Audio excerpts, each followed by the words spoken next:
우리는 주식시장에서 왕따가 되지 맙시다. 즉, 에서 놀지 말자는 얘기고요. 웬만하면 에서 노셨으면 좋겠습니다. 아시겠죠? 여러분 안녕하세요. 직장인 투자자 대구남자입니다. 직장을 다니며 투자를 하고 계신 여러분, 실제 직장인인 제가 알려드리겠습니다. 직장인이 제2의 부수입을 만드는 현실적인 투자 방법을 모두 담았습니다. 일어나 잠들기 전까지의 모든 투자 일상을 저와 함께 만들어가 보실까요? 직장인 투자자분들 모두 강의에서 만나요. 자세한 내용은 아래 고정 댓글에서 확인해주세요. 안녕하세요, 대건남자입니다. 이번 영상에서는 최근의 시장을 보면서 제가 진짜 많이 드는 생각과 일정에 대한 말씀을 드려볼까 합니다. 지금 굉장히 제가 많이 드는 생각은요, 이 섹터 가지고 있으면 진짜 본인이 주식시장에서 왕따라고 생각을 하겠는데 며칠 시장의 분위기인 것 같습니다. 최근의 시장을 보면요, 반도체 섹터 ETF를 한번 볼게요. 보시다시피 18일, 19일, 20일 3거래일만 봐도 안녕히 계세요 여러분을 외치면서 혼자 올라가고 있습니다. 그런데 말이죠, 바이오 섹터를 한번 볼까요? 바이오 섹터를 봐도 그렇게 좋은 흐름이 나타나고 있지는 않습니다. 제가 JP모건 헬스케어 컨퍼런스 콜에서 이 일정이 끝나면 바이오의 조정이 나올 것 같다 라고 말씀을 드렸던 부분이 실제로 일어나고 있어서 아쉽기도 하지만 몇몇 종목들이 버티고 있는 것도 있어요. 좋은 뉴스나 내용이 있는 것도 물론 있지만 과거의 데이터를 저는 무시를 하면 안 된다고 생각을 합니다. 하지만 바이오 얘기를 하고 싶은 건 아니고요. 바로 2차전지 섹터의 상황을 보겠습니다. ETF 중에서 코덱스 2차전지 산업, 코덱스 2차전지 핵심 소재 10, FN이라는 ETF를 보면요, 한번 주가의 상황을 볼까요? 참으로 진짜 암담합니다. 더 암담한 것은 2차전지 섹터에 반등을 시켜줄 만한 호재가 저는 3개월에서 6개월을 보면 크게 보이지 않는다는 점이 굉장히 안타깝게 다가오고 있습니다. 대부분의 기업들이 실적이 개선되는 것이 빠르면 2024년 하반기, 늦으면 2025년 상반기를 끝날 때쯤을 예상을 하고 있습니다. 실제로 우리가 보면 리튬의 가격도 그렇고 긍정적인 상황을 연출하지 못하면서 오히려 2차전지 섹터가 코스닥 지수의 하락을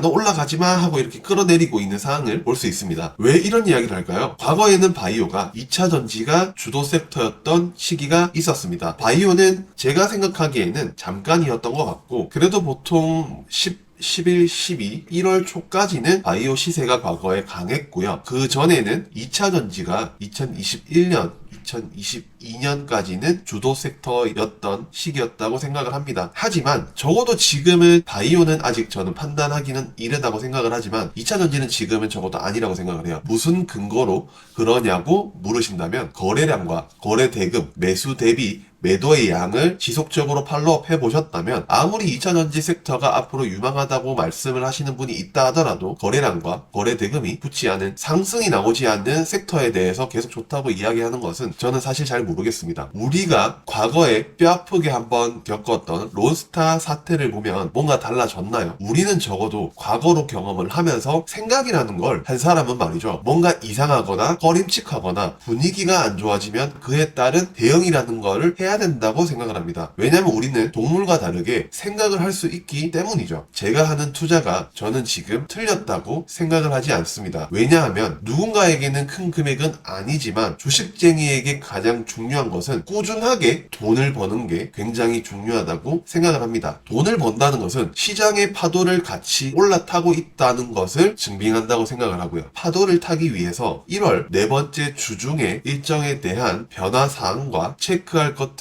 대한 부분을 다시 한번 이야기해 볼까 합니다. 먼저 K웨더의 경우에는 22일, 23일 청약 예정이었지만 이해관계자 거래에 대한 부분을 보완하기 위해 상장이 미뤄졌다는 점 참고하셨으면 좋겠습니다. 지나간 24일 수요일 일정부터 한번 체크를 해보면 오전 6시 30분에 테슬라 실적 발표가 있었습니다. 2차 전지의 향방을 바꿔줄 수 있다고 생각을 했는데 그렇게 좋은 결과를 보여주지는 못했습니다. 이날에는 우진엔텍이 상장을 했는데요. 우진엔텍은 위 주가를 보면 아시겠지만 축하합니다. 이 기업은 전국 10곳의 원자력 및 화력 발전소에서 계측 제어 설비 정비 용역과 시운전 공사를 제공하는 기업으로 현재 원자력 사업과 관련된 분위기가 생각보다 나쁘지 않았고 시장에 돈이 이동할 만한 섹터가 크게 없었기 때문에 제가 공모주에 대한 영상을 제가 청약을 해보시라고 말씀을 드렸던 부분입니다. 그래서 추가적으로 우진엔텍에 대해서는 좋은 결과로 그냥 마무리를 하셨으면 좋겠습니다. 더 끌고 가요? 아니면은 이제 팔까요? 라는 질문에 대해서는 저는 답변을 하지 않도록 하겠습니다. 25일 목요일로 가보면요. 미국 SEC에서 이더리움 코인 ETF에 대한 결정이 나오는 일정이 있는데요. 현재 비트코인이 가리키고 있는 방향성을 보면요. 긍정적으로 볼 수 없는 상황이기 때문에 저는 이더리움 ETF 승인 결과를 미리 가르쳐주고 있는 게 아닌가 라는 생각을 코인을 모르는 제가 조심스럽게 말씀을 드려봅니다. 이 일정과 관련된 우리 기술 투자, 위메이드, 다날, 갤럭시아 머니트리에 대해서는 조심을 하셨으면 좋겠습니다. 같은 날에 1세대의 창투사인 HB 인베스트먼트가 상장이 됩니다. 창투사의 한 해가 될 것이라고 예상해도 저는 충분히 가능하다는 생각이 드는 이유는 금리 인하에 대한 기대감으로 인한 수혜가 창투사가 그 중에 하나가 아닐까라고 생각을 하며 현재 반도체 및 로봇, AI와 관련되어 창투사들이 지분을 가지고 있는 기업들이 생각보다 많기 때문에 올 한 해에는 꽤 괜찮은 흐름이 나와주지 않을까라는 생각을 해보면서 HB 인베스트먼트가 충분히 괜찮은 상장 시의 주가를 형성해 줄 거라고 생각을 합니다. 이 HB 인베스트먼트가 최근 급등을 했던 밀리의 소재에 대한 투자 자금을 이미 대박으로 회수를 했기 때문에 저는 좋은 결과가 왠지 있을 것 같습니다. 하지만 우리는 대응을 해야 합니다. 26일 금요일에는 진짜 정말로 중요한 일정이 있습니다. 미국 인텔의 실적 발표가 오전 7시에 있습니다. 전에 보면 TSMC 실적도 잘 나왔습니다. 다음은 인텔입니다. 여기서 더 상승을 시켜주는 트리거가 될지 아니면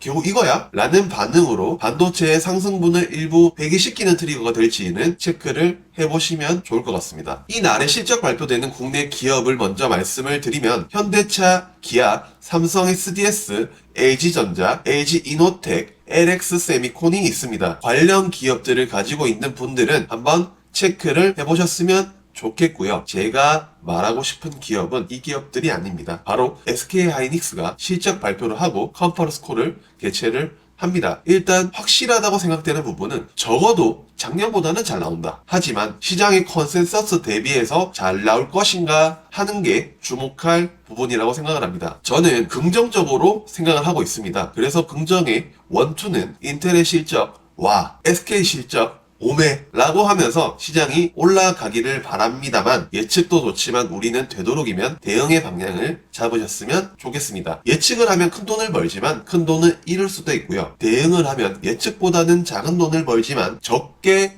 잃기 때문이죠. 저는 지금의 시장에서는 시총이 높은 기업 위주로 볼 것 같습니다. 인텔의 실적이 잘 나온다면 봐야 되는 관련주로는 한미반도체, 하나마이크론, HPSP, STI, SFA 반도체, 고영, 리노공업 등 굉장히 많은 반도체 기업들이 있지만 저는 시가총액이 조금 있는 기업 위주로 볼 것 같습니다. 실제로 고영과 HPSP는 최근 급등하는 모습을 보여줬기 때문에 시간이 걸리지 않을까라는 생각도 해보지만 이거는 단순히 예측입니다. 저는 앞에서 말씀드렸듯이 대응을 하셨으면 좋겠습니다. 그리고 같은 날에 5G 28GHz 주파수 경매가 있는데요. 실제로 우리가 5G를 경험해보면 진짜 엉망진창입니다. 이게 진짜 돼? 라는 의심보다는 줄 때 먹자라는 생각으로 관련 기업들을 체크하시는 것을 말씀드리고 싶습니다. 관련 기업으로는 세종텔레콤, 콤텍 시스템, 솔리드 정도를 볼 것인데 말이죠. 저는 정말로 소액으로만 한번 해보지 않을까 라는 생각을 하고 있습니다만 아직 결정은 못했습니다. 추가적으로 2차전지와 관련된 일정이 하나 더 있는데요. 2024년 배터리 산업 컨퍼런스가 개최가 됩니다. 전에도 말씀을 드렸지만 기존의 2차전지 대장이었던 소재주들은 별 기대가 안 되는 것이 사실입니다. 만약에 2차전지의 분위기를 바꾼다면 저는 전에도 말씀드렸듯이